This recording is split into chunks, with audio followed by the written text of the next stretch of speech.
huu mradi sio wa miundombinu tu, ni mradi wa kuleta mabadiliko ya kweli.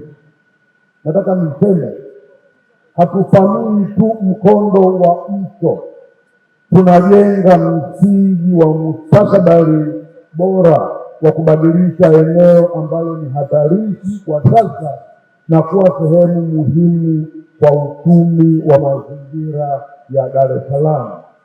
Na kupitia mradi huu yafuatayo yatafanyika. Kwanza, kunusuru maisha ya jamii zetu kwa kuhamisha zaidi ya nyumba 3,000 kutoka maeneo hatarishi kwa mafuriko na kutoa fidia sahihi. Tunahakikisha usalama na ustawi wa wananchi wetu. Kutengeneza fursa mpya.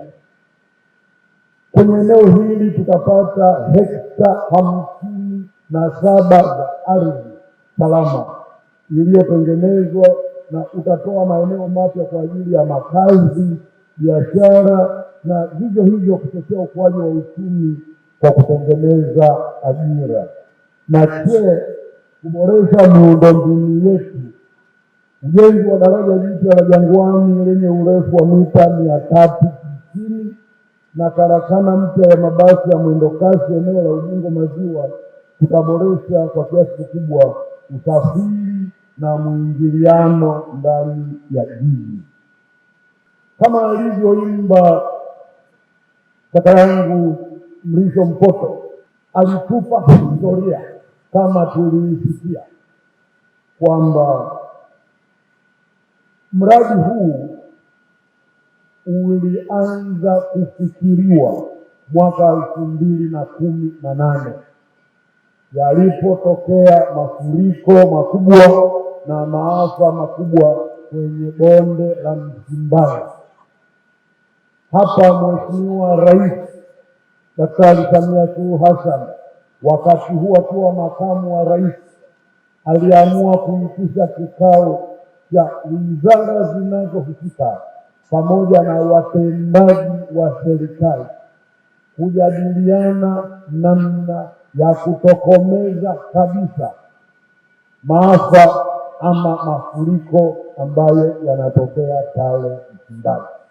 Kwa hiyo leo hii tumeshuhudia kusainiwa kwa mkataba huu wa kuendeleza bonde la Msimbazi. Nataka niwaambie, huu mradi ni mradi wa mama mwenyewe. Mama aliona umuhimu wa kuhakikisha kwamba yale maafa ambayo yalikuwa yanatokea kila mara kwenye eneo hili la mto Msimbazi sasa yafike mwisho. Mheshimiwa mgeni rasmi, mradi huu pia unajenga daraja jipya la Jangwani lenye urefu wa mita 390 ambao unasimamiwa na uwezesha wa TANROADS chini ya Wizara ya Ujenzi.